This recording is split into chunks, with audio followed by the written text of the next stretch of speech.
பாரி கார்த்திக், தொடர்ச்சியாக தாவேக தலைவர் விஜயினுடைய அந்த பிரச்சார கூட்டம் தொடர்பான நேரலையை பார்த்து வருகிறோம்.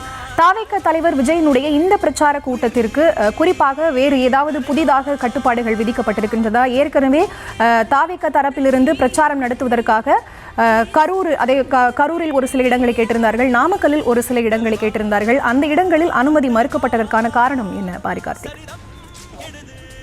வழக்கமாக ஒவ்வொரு அரசியல் கட்சியினுடைய கூட்டங்களுக்கும் வகுக்கப்படும் 23 கட்டுப்பாடுகள். அதுதான் தற்போது தமிழக காவல்துறை சார்பில் கொடுத்தார்கள். ஆனால் ஒவ்வொரு முறையும் அந்த கட்டுப்பாடுகளை தொடர்ச்சியாக மீறி வருகிறார்கள் என்ற குற்றச்சாட்டு ஒருபுறம் இருந்தாலும் காவல்துறையினர் தவகனுடைய பிரச்சாரத்தை தடுக்கவோ முன்படவோ இல்லை. ஆனால் அவர்கள் கேட்கின்ற இடத்திற்கு வேறு ஒரு இடத்தை தான் தருவார்கள். தொடர்ச்சியாக எதிர்கட்சி தலைவர் எடப்பாடி பழனிசாமி அவர்களும் இதே போல தமிழகம் முழுக்க பிரச்சாரம் செய்திருக்கிறார்.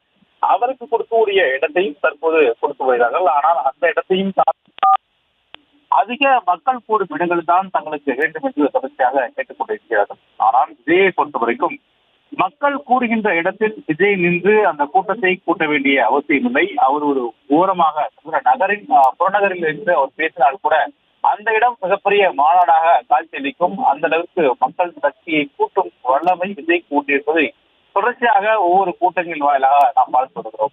எனவே அவருக்கு விதிக்கப்படக்கூடிய அந்த கட்டுப்பாடு என்பது அனைத்து அரசியல் கட்சிக்கும் கொடுக்கப்பட விதிக்கின்ற நடைமுறைதான் 23 நடைமுறை. ஆனால் அதில் பெரும்பான்மையான நடைமுறைகளை விஜய் கட்சியினர் சேர்ந்தவர்கள் கடைபிடிப்பதில்லை என்பது ஒரு புறம் மிகப்பெரிய குற்றச்சாட்டாக இருக்கிறது. அதையும் மீறி தற்போது விஜய் அவர்கள் இன்னும் சற்று நேரத்தில் நாமக்கல்லில் உரையாற்ற இருக்கிறார். குறிப்பாக அவருடைய இந்த உரை என்பது நாமக்கலை பொறுத்த வரைக்கும் அங்க இருக்கக்கூடிய பல்வேறு பிரச்சனைகளை மையமிட்டு அவர் பேசுவார் என்று எதிர்பார்க்கப்படுகிறது.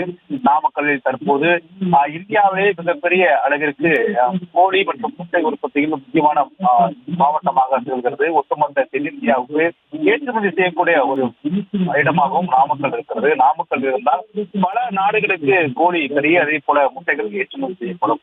எனவே அது அதிக தொழில் வேலைவாய்ப்பு உள்ள மாவட்டங்களாக இருக்கிறது. நாமக்கல் மாவட்டத்தை பொறுத்த வரைக்கும் பின்தங்கிய மாவட்டம் என்று நாமக்கலை சொல்லிவிட முடியாது. ஏனென்றால் அனைத்து இடங்களிலுமே தொழில்துறை மற்றும் தொழில் சார்ந்த வசதிகள் இருக்கிறது. அனைவருமே வேலை பார்க்கக்கூடிய இருப்பவர்கள் தான் அங்கிருப்பார்கள். ஆனால் அதையும் மீறி நாமக்கலுடைய வளர்ச்சி என்பது நாம் எதிர்பார்த்தபடி இருக்கிறதா என்பது இன்னொரு ஒரு கேள்விக்குறியாக இருக்கிறது. எனவே விஜயனுடைய இந்த பேச்சு என்பது நாமக்கலுடைய உள்கட்டமைப்பு பற்றி பேசுவார் எதிர்பார்க்கப்படுகிறது.